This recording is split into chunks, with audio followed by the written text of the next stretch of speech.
Welcome to Issues That Matter. I'm Cynthia Pooler. My guest today is Howie Hawkins, and we're going to talk about a couple of different subjects that's going on in the news. First of all, Howie, since you ran on the presidential level with the Green Party, what's your overall feelings about Trump?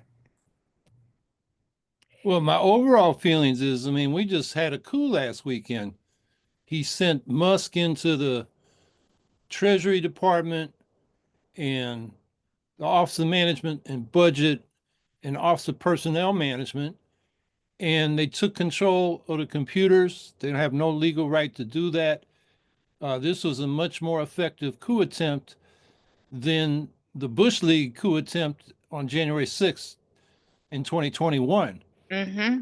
So he brought his technicians, or Musk brought his technicians from the X media social media platform to replace the purged staff of these departments and agencies, and they took control of the computers. That means Trump has control of the $6 million trillion in annual disbursements by the federal government, and he's stopping payment, even though Congress authorized it. Trump has no legal right to do that. They also took control of the personnel records of 2.5 million federal employees who they intend to fire and replace with loyal hacks of the Trump dictatorship. And last night, Russell Vought, the architect of Project 2025, was confirmed as the nominee for the Office of Management and Budget. And the people that Musk brought in are a bunch of racists and juvenile delinquents who now have access to your personal information. You know, you and me get Social Security checks. Mm-hmm. Well, they have access to our Social Security numbers, our bank information. They have direct access to that, which, was something that was supposed to be private and, siloed within these agencies. One of these people, Marco Eliz, is a 25-year-old racist brat like his mentor, Elon Musk. They found his social media rants. He's anti Black, anti East Indian, anti Muslim, anti Jew. He's a pro eugenics immigration policy advocate like his mentor, Elon Musk. He said in one of those things, he was racist before it was cool. Now, he was forced to resign yesterday because Wired Magazine exposed all this. But then there's another one who's only 19 years old. He's got the juvenile online name of Big Balls. And he's worked, he's only 19, but he started forming companies when he was 16. He's another one of uh, Musk's proteges, and he's worked in a firm of so-called reform. They call them black hat hackers who, were caught doing criminal things and are supposedly, ferreting out the bad actors. But this guy who calls himself Big Balls, was caught soliciting a cyber attack with a cyber attack for hire, online platform. And one of the companies he set up is called Sexy.Tesla. The juvenile delinquency shows up, and he has dozens of web names, including two registered in Russia. So there's concern that, he's putting criminal hackers and fake news sites, he's facilitating that. So, and then besides getting access to data, they're purging data. Thousands of pages from government websites have been removed, purging public access to open data and methodology that's critical to scientific research, medical research, crime statistics, you name it. And this is primary source public data that's needed not only for scientific research, but for government accountability. So we know what the hell the government is doing. So Trump is destroying public data, which the taxpayers have paid for. And the point is, we'll know much less about what the government is actually doing. And it's all part of Trump's uh, objective to make us ignorant so they can implement their reactionary policies without knowledgeable resistance. That's what the plan to destroy the Department of Education is about. That's what the plan to replace public schools with private vouchers for including private religious schools where they preach fundamentalist Christian dogma and superstition instead of scientific knowledge, like creationist nonsense instead of the theory of revolution. So the point is to dumb down the American people so they can conduct their authoritarian rule without smart popular resistance. And so we're in a real crisis. And that, that's my biggest concern about all the things that Trump has done in his, what is it now, 18 days since he Yep. took the oath of office. So um, that's my concern about what's going on with Trump. Now, both you and I know Alan Collins, who's been working on the student loan debt crisis for years. If the Department of Education is dismantled, does that mean that student loans will be forgiven or forgotten? No, they're not going to, they're in there for the oligarchs, the financial oligarchs. So they're just going to make sure that people pay. Just not, they may destroy the Department of Education, but the records of student debts that they have, they will keep, no doubt. Mm-hmm. Okay. Okay, let's go on to the Green New Deal. What's your feelings about that? Uh, Trump said he wants to ditch it. Well, the problem there is the Democrats already ditched it in the 2020 Democratic primaries. The only one that really had a Green New Deal type program was Bernie Sanders. But, Biden and Harris ran against it in 2020. And then within the Congress, uh, Alexandria Ocasio Cortez, AOC, and Ed Markey put in a non binding resolution for a Green New Deal. And it watered down the Green New Deal that we'd been talking about in the Green Party. It was our signature issue. I first ran on it in 2010, running for governor in New York. And Jill Stein made it her theme, a Green New Deal for America, in her 2012 and 2016 presidential elections. And I kept running on it for governor of New York. But what the non-binding resolution for a Green New Deal that Markey and AOC put in watered down what the Greens were talking about. They eliminated the ban on fracking and new fossil fuel infrastructure.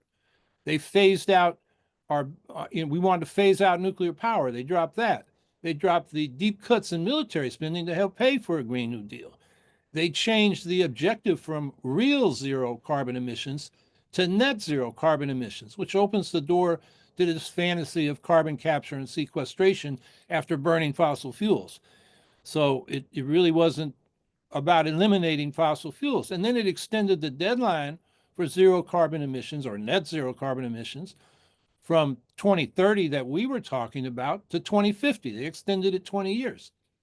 And then in the House, Pelosi never let them vote on it. And in the Senate, Mitch McConnell said, yeah, we'll put you all on the record. Let's have a vote. And so the Democrats either abstained or voted against it. So, Trump isn't eliminating the Green New Deal. It was already eliminated by the Democrats. So what Trump is attacking is Biden's all of the above energy policy, which was increasing fossil fuels and nuclear power with subsidies and drilling permits, as well as renewables. And, of course, Biden and Harris bragged that under their administration, there were record levels of oil and gas production and exports. When Harris was asked in that debate, what her climate policy is, that's what she talked about. Not really a climate policy. There were more drilling permits for for oil and gas on public lands under the Biden administration than under the first Trump administration. And then the climate policy that Trump or Biden and Harris were touting, the Inflation Reduction Act, actually prioritized oil and gas drilling in the Gulf of Mexico and in public lands over renewables. There had to be a certain number of permits granted before they grant uh, renewable energy projects on public lands. And the whole policy was a neoliberal policy that relied on market-based subsidies for businesses and consumers instead of what we were talking about in the Green New Deal of public programs to build and distribute renewable power generation, build more public transit, and finance the retrofitting of buildings for heat pumps and energy conservation and efficiency upfront with public grants, which could then be paid off by people because their power rates, their electric rates would be lower once their buildings were retrofitted. All of that, Biden never got to. And so Trump is not all of the above, like Biden was. He's for fossil fuels and nukes, but not renewables. He's moving against renewables, like, putting a halt on offshore wind. And then plus his trade war with China is going to disrupt the supply chains for renewable power generation.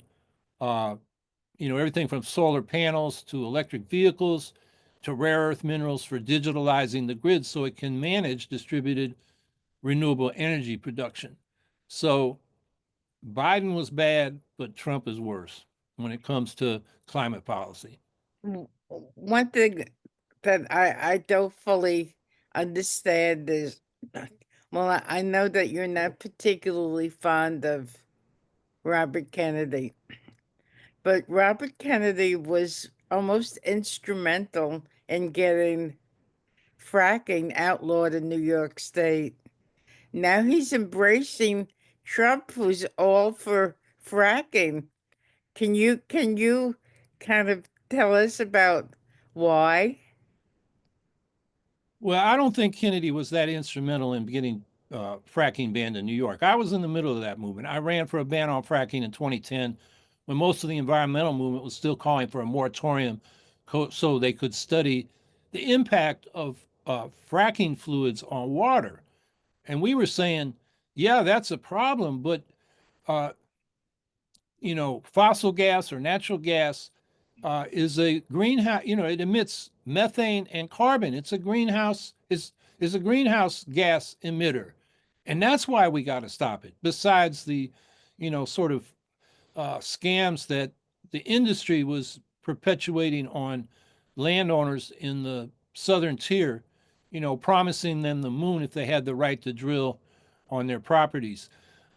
So uh, Kennedy, in the environmental movement, he was, one of those that he worked for groups like the Natural Resources Defense Council uh, and others that promoted this neoliberal market-based environmental policy instead of, having incentives or fines for polluting instead of just banning pollution, which is how, the things we have done successfully in the environment, like getting lead out of gas or dealing with the emissions that was destroying the ozone. We banned those things instead of regulating them, by saying there were limits to how much you could pollute, or if you did pollute, you would be fined.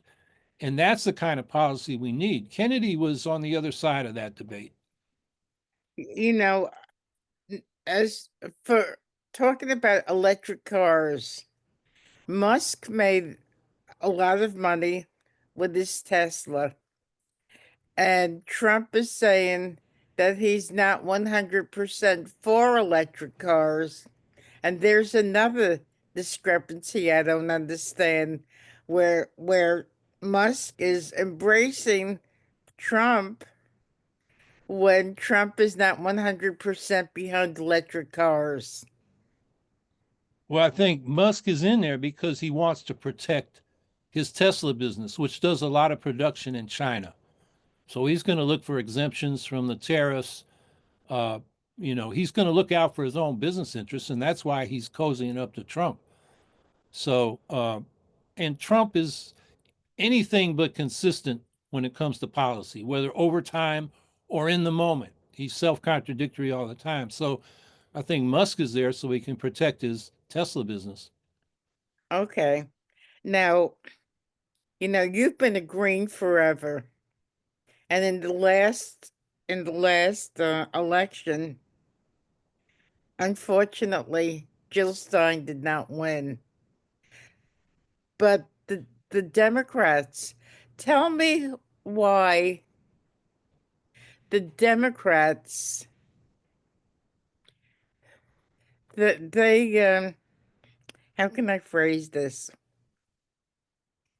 The the Democrats lost the election, and It doesn't seem like they're learning anything from their mistakes.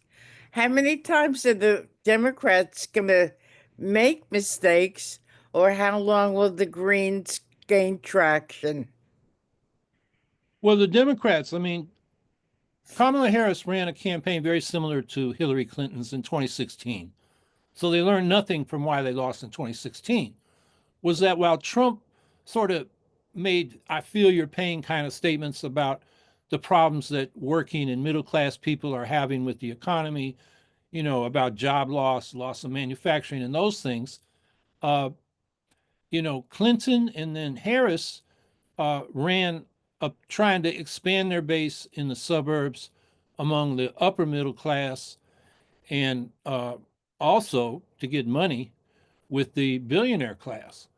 And so Harris ran a campaign that touted her support from Republicans like Liz Cheney, uh, the billionaires that were supporting her to basically indicate she had, broad and establishment support.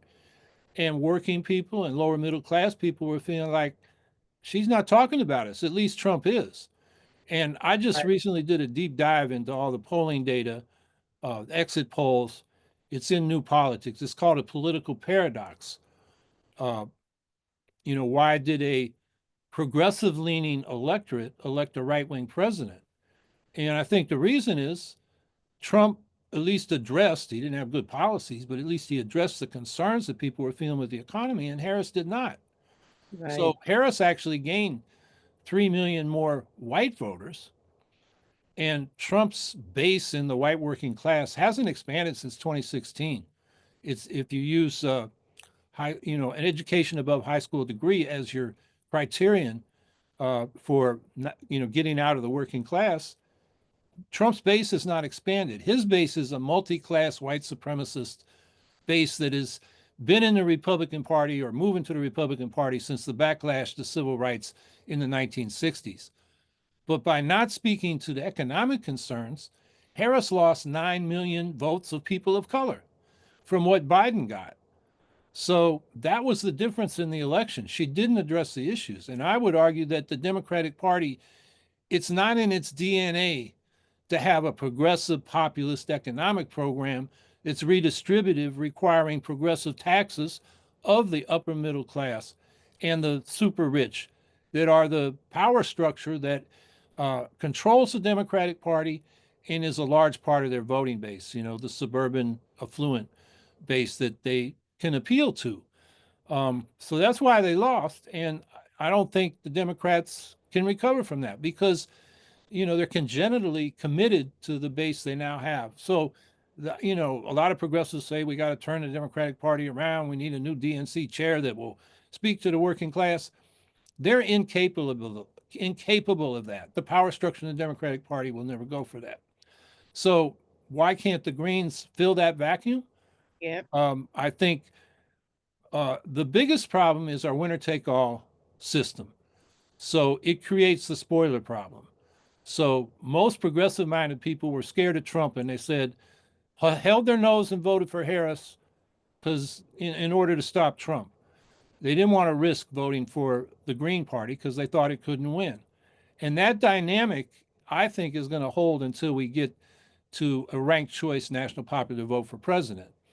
But of course, the existing power structure, the Democrats and Republicans are going to go for that. I think what the Greens need to do is do what we did in the 80s and 90s when we started. Instead of running a presidential candidate and trying to build a party below that, which had failed for the Peace and Freedom Party in 68, the People's Party with Dr. Benjamin Spock in 72 and 76, with Barry Commoner, the environmental scientist, and the Citizens Party in 1980, we need to go back and start electing. We've elected hundreds, over 1,500 people to local office. About 170, I think, are in office now. We need to make that thousands and create a foundation and then get people in state legislatures and then the House of Representatives. That's within our capacity. And we get a Green caucus in the House of Representatives. We're going to have leverage on national politics. The Democrats will have to come to the Green caucus and give something to get something on legislation. And having Greens in the Congress will give them a legitimacy that the uh, mass media cannot ignore. And then we're in a situation where we can push for ranked choice voting, proportional ranked choice voting for Congress. So we have proportional representation. So if the Greens are a 20 or 30% party in terms of, popular support for its program, which I think is a conservative estimate, if you look at public opinion polling on issues, uh, that's the proportion of Greens that would be in the House of Representatives. And that would change the whole dynamic of American politics. And then if when we run a presidential candidate, they'll have to be taken seriously. How many cycles do you think it'll take for that? Well, I can't predict. I think it's possible if during this second Trump administration, we really hunker down and build independent political action at the local level. And local includes local races for state legislatures. A lot of the districts in a lot of the states are not that big.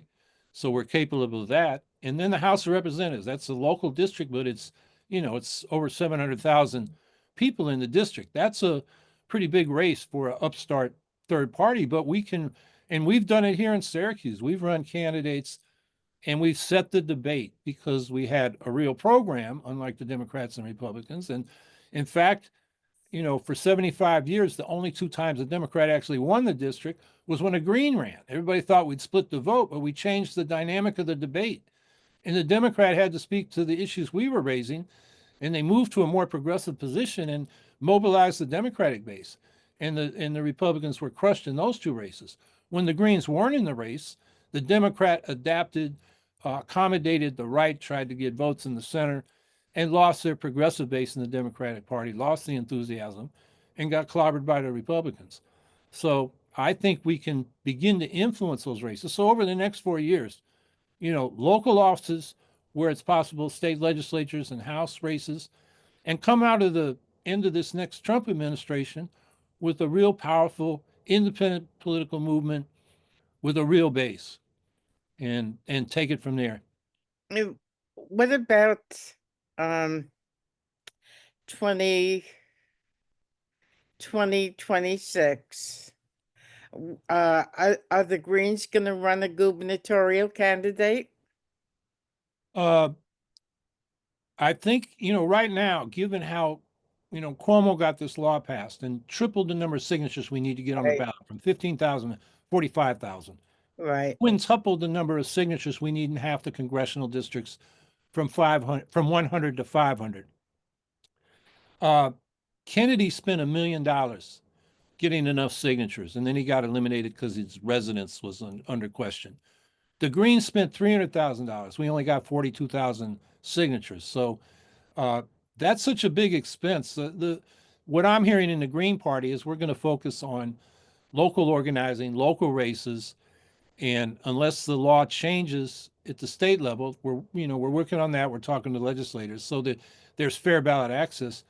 We'll sit out the 2026 gubernatorial election just because the resources it would take to get on the ballot, and even if we tried, it's not likely we would get on. So uh, until that door opens again with the change in the election law, we're going to focus, I think, at the grassroots and local races. Like mayor and city council races? Yeah, particularly city council. Mayor's a bigger race. It depends on how strong your local is. Although it's good to be in a mayoral race because that's the race that sets the policy agenda. County legislative races, county executive races, Okay. state assembly races, state senate races, and house races. Those are all local races. And, each local of the Green Party has to, assess what they're capable of in any given election. But that's where we got to start. Okay.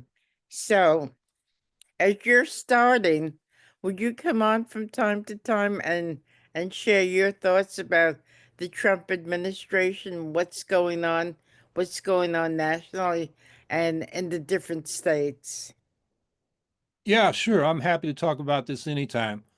I think right now the question is, I think the courts, Biden actually got more federal judges approved than Trump did. And although Trump got a lot of the appeals courts and Supreme Court appointments in, and they're, a real problem because they gave immunity to Trump for all the illegal stuff he does as an official act.